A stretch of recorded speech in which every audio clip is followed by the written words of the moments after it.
Audio Fanfiction Productions presents Do We Dare? Fanfiction written by Kagome Hanyou. Fanfiction inspired by the Twilight Saga written by Stephanie Meyer. Bree's point of view. When Diego never returned with Riley, I became fearful, suspicious and lonely. There was a feeling in the back of my now spacious mind that Riley was lying about Diego's apparent surveillance mission on the enemies. I hoped with every fiber of my being that it was indeed true and I would see him again soon. I sat with Fred and watched, bored, as the rest of the coven faced off against one another practicing their fighting. I was not a fighter.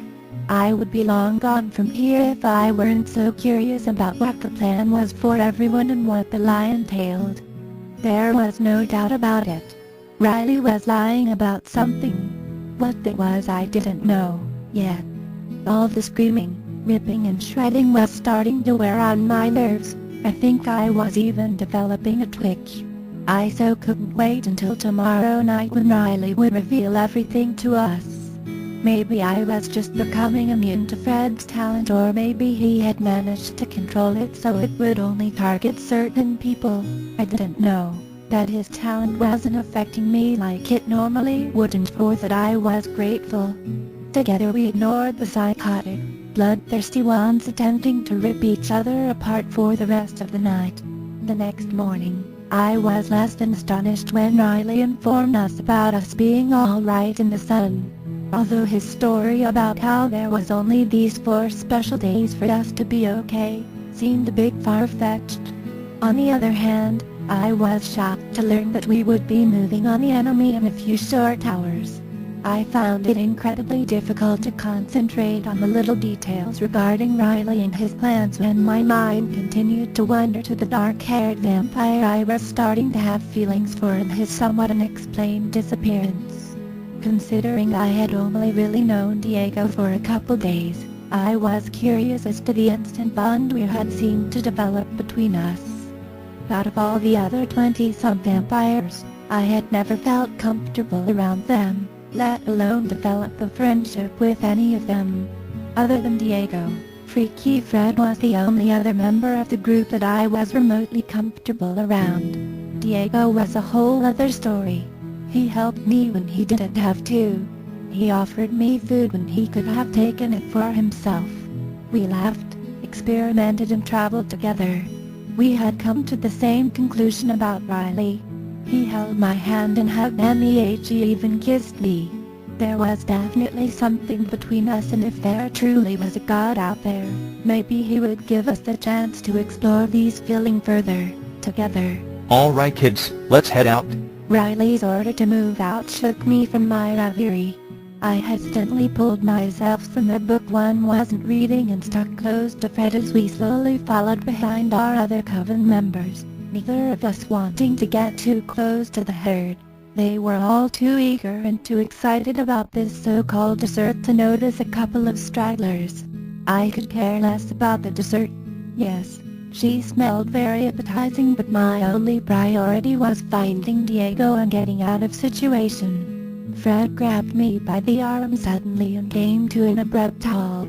Riley will be incapable of thinking of me for about 20 minutes. Fred told me, his voice casual and familiar, like we were best friends in the past. I've been testing the duration and the distance my talent will work at. He'll feel sick if he even attempts to remember me. Really? That's so cool. Fred smiled. I've been playing around, learning what I can and can't do. I can make myself invisible to others now. If I don't want them to look at me, no one can. I've been noticing a difference in how I've been feeling around you, I said, then paused and guessed. You're not going to the battle, are you? Of course not. Fred shook his head. It's obvious we're being lied to. I'm not going to be Riley's puppet and put my life on the line for someone I've never even met. Fred had figured it out all on his own. He was just as suspicious of Riley as Diego and I were. I was going to take off earlier, but I wanted to talk to you before I left, and there hasn't even a chance till now. His eyes watched the receding group and the dust that was settling after them, watching for anyone who lingered behind to listen in. I wanted to talk to you, too, I said. Riley's been lying about the sun. This 4-day thing is a total hoax. I'm sure Shelley, Steve, and the others figured it out, too, and that's why they aren't here. On any normal day, we don't burn up at all when the sun hits us. I paused, deliberating over the next set of words. There are a lot more political principles going on here than Riley's told us about. There are more than one set of enemies. Some wear these long dark cloaks, I said hastily. The slow movement of the sun indicated that time was still passing, and was drawing out my need to get to Diego, taunting with the fact that he still hadn't returned. I'm not surprised. Fred said calmly. And I'm out of this morbid game of chess.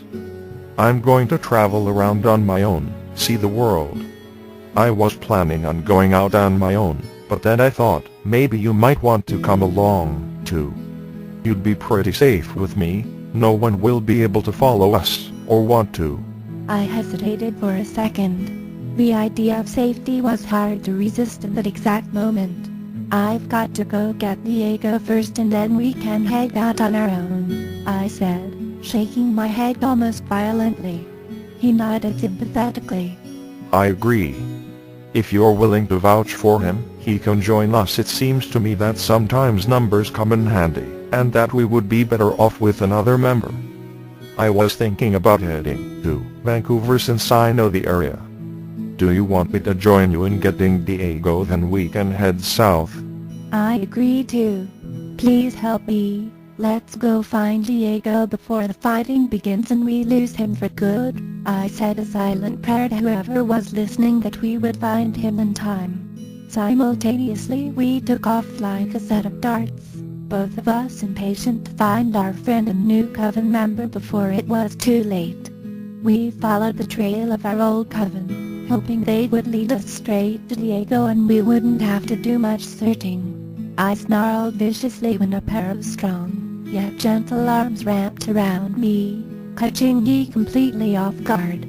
I writhed, wriggled and fought to get away from my assailant. Instinct told me this was a bad situation. Where was Fred while I struggled with this sudden attacker? Bree, I'm so glad to see you. The arms tightened slightly around my chest. The voice and scent of my enemy was so familiar I nearly fell to my knees as relief overwhelmed me. You can calm down now. Fred huffed from somewhere behind me. I don't even remember moving, but in an instant, I found myself hugging my assailant. I kissed his cheek repeatedly while my arms enclosed around his neck tightly. Oh Diego, I was so worried. I feared Riley had been lying about your surveillance on the enemy. He attempted to hush me, but his grip on me didn't loosen in the slightest and I buried my face in his neck.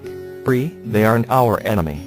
His statement surprised me and I reluctantly extracted myself from his embrace.